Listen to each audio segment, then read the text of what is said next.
Bismillahirrahmanirrahim. Assalamualaikum warahmatullahi wabarakatuh. Alhamdulillahirabbil alamin. Allahumma sholli wa sallim ala sayyidina wa habibina wa maulana Muhammadin. Amma ba'du.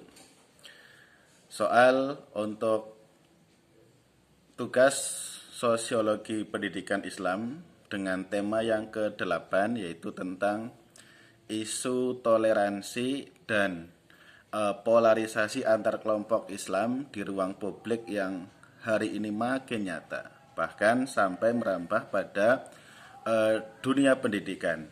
Nah, hal itu bagaimana sosiologi pendidikan Islam dapat merespons situasi ini agar pendidikan Islam berperan sebagai perekat sosial, bukan malah sebaliknya sebagai pemecah. Nah, menjawab tugas yang ke-8 ini secara singkat saya sampaikan hal-hal berikut. Pertama, merespon isu toleransi dan polarisasi antar kelompok Islam di ruang publik dan dunia pendidikan dengan pendekatan yang menekankan pentingnya pendidikan Islam sebagai perekat sosial.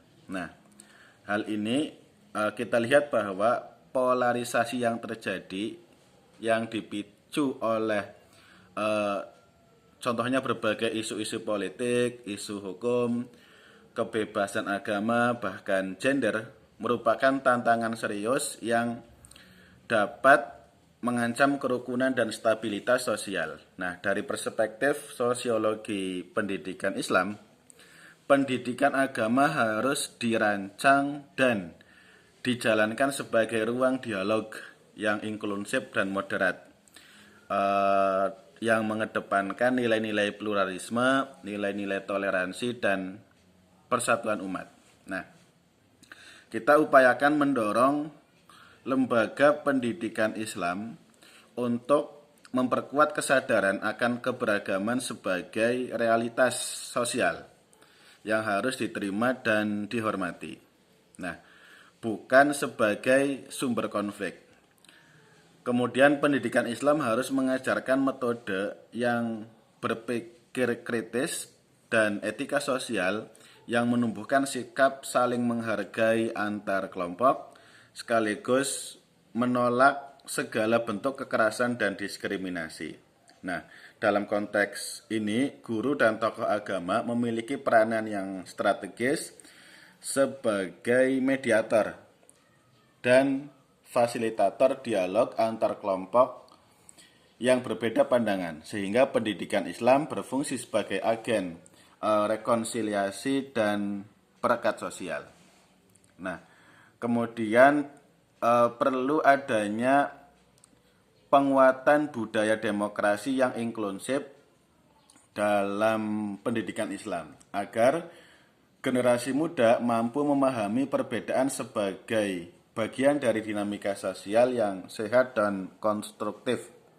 Mereka juga menginginkan agar pendidikan Islam tidak terjebak dalam politik identitas yang memperuncing perpecahan. Nah, melainkan mengedepankan nilai-nilai kebangsaan dan kemanusiaan secara universal yang sejalan dengan ajaran agama Islam yang rahmatal lil alamin atau memayu hayuning bawono.